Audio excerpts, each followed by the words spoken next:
Jason Houck is a veteran of the war in Afghanistan, now the director of Global Friends of Afghanistan. He joins me. Jason, good to have you on. Hey, good to see you, Jim. So in justifying this move, the administration says, in effect, there is no more war in Afghanistan. I wonder, given the details of exactly why many of these Afghans fled the country, threat from the Taliban, etc., what fate awaits them if they were to return home? In many cases, it's going to be a fate worse than death. The Taliban, the Haqqani terrorist network, who's just as closely tied with al-Qaeda now as they were before September 11th, are tracking everybody who has gone out of the country. They have locked down every border. They are screening everybody that comes in and out. And they are haunting and taunting those people online. So they will, if they are men and they worked for the U.S. military in any way, or they were in the military themselves, they're going to be killed and dumped in the street. They'll probably be beaten and tortured first.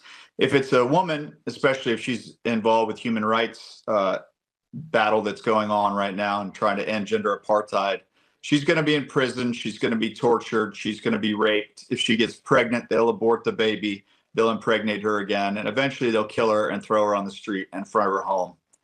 It is worse than war. It is hell over there because there's a terrorist organization running a country the size of Texas, and they don't care about human life. You stay in touch with many of these people, and I know you've been reaching out to them in light of this news. How are they reacting?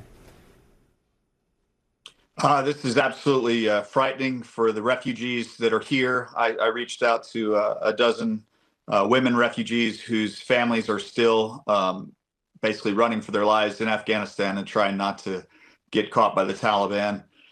They are just dismayed. They can't believe that we would do this to them. And I would have to agree with them. This is the wrong thing to do. These were our partners. These were the people who believe in human rights and democracy, who believe in the American way and want their nation to be like that. 90% of Afghanistan wants that. You've got a small terrorist regime, that is not liked by the people in Afghanistan, that's just killing anybody who disagrees with them.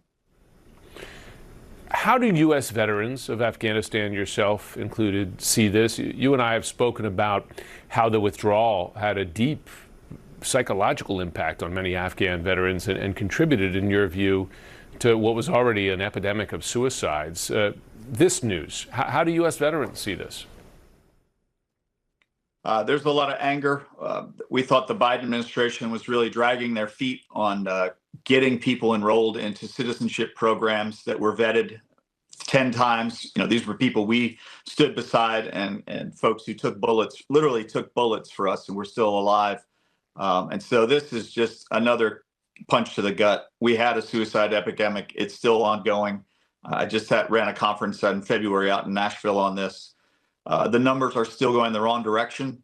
And these kind of things where we betray our partners, we abandon our allies. This just hurts veterans especially, but including those in diplomacy and the intel community and humanitarian world.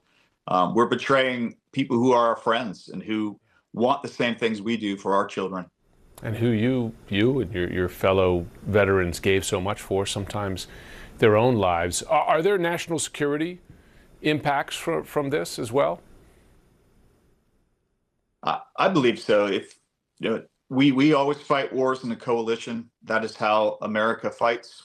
We don't fight alone. And generally, if we're in a war, we're going to need the help of locals in that country. And that is what it was all throughout World War II and every war since then. We move across the land and we need locals to help us and trust us and believe that if we say we're their partner, we want to help, that we'll keep our word. So when you do things like this, when you turn your back on people who literally have taken bullets for you, that has ramifications. Other countries will think twice. Other people will think twice about trusting America. So that hurts us. Yeah. It's not like we can end war. There's always going to be another one somewhere. And we've got to make sure that we have the trust of the people that are going to stand beside us. Well, Jason Houck, we certainly appreciate the work you've done with these refugees and also, of course, your service. So thanks so much for joining today. Hey, thanks for having me on, Jim. I hope we can turn this around.